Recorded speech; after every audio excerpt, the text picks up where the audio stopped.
If someday you should see Thomas the Tank Engine puffing happily along his line, he may be on his way to a village nestled deep in the heart of the island of Sodor. One December morning, Thomas whistled to all his friends. "It's nearly Christmas, and I'll bring you lots of letters and presents." But then, an early snowstorm came.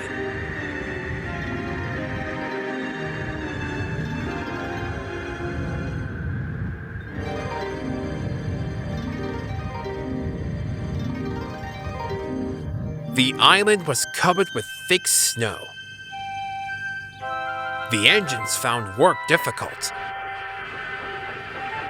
Some had to help clear snow from the track, and workmen hacked away at the frozen banks of ice. Thomas and Percy were collecting important mail for Christmas. "Driver says there's lots of mail for the village," said Thomas. "I'll need an extra car for it all."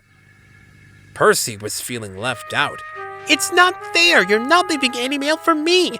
But Percy's chance soon came. "I'm afraid there's been a change of plans," said Thomas's driver. "Sir Topham Hatt needs us at the big station. Percy, you are to take Thomas's train to the village." Percy was delighted, while Thomas was sad. "I won't be able to say Merry Christmas to all my friends." "Don't worry," said Percy kindly. "I'll do it for you." "It's not the same," sighed Thomas.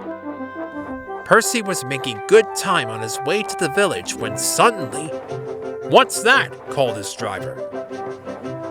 There ahead of them was a fogman by the line, holding a red light. "The village is cut off by the snow," he shouted. "We need snowplows, workmen, and a helicopter. Leave your cars in the siding and go back quickly."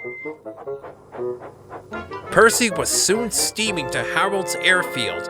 "Beep, beep," whistled Percy. "Wake up, lazy wings! The mountain villagers need your help! They're stranded!" "We shall," replied Harold. "I like an emergency to keep me warm." And he buzzed away. "Now," sighed Percy, "what's next?" Suddenly, there was Thomas with Terence the tractor and a works coach. "Come on, Percy," whistled Thomas. "Follow me." The two engines battled their way through the snow. At last, they reached the village. Harold was already there, busily dropping food to people and animals below. Terence quickly got to work. "Lovely stuff," he said as he pushed the snow aside. "Well done, Percy! Well done, Thomas!" cheered the villagers. "You're the best Santa Claus this village has ever had." "What's a Santa Claus?" asked Percy. "Santa Claus is someone who drops presents down chimneys at Christmas time." Percy looked at his funnel. "I wonder if—" "No, Percy, chimneys, not funnels," laughed Thomas.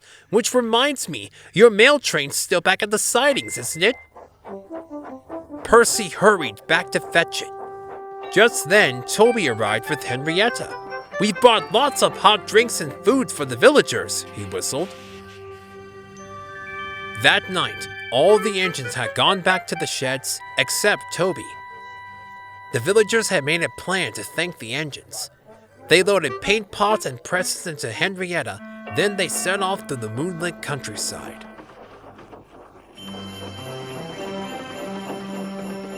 All the engines were fast asleep in the sheds as Toby ran silently into the yard.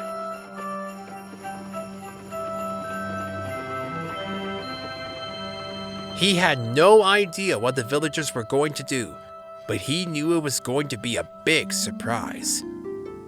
When the engines woke the next morning, they could not believe their eyes. The sheds had been repainted and decorated. Presents lay everywhere. The engines whistled in delight, and everyone agreed that it was a really Merry Christmas.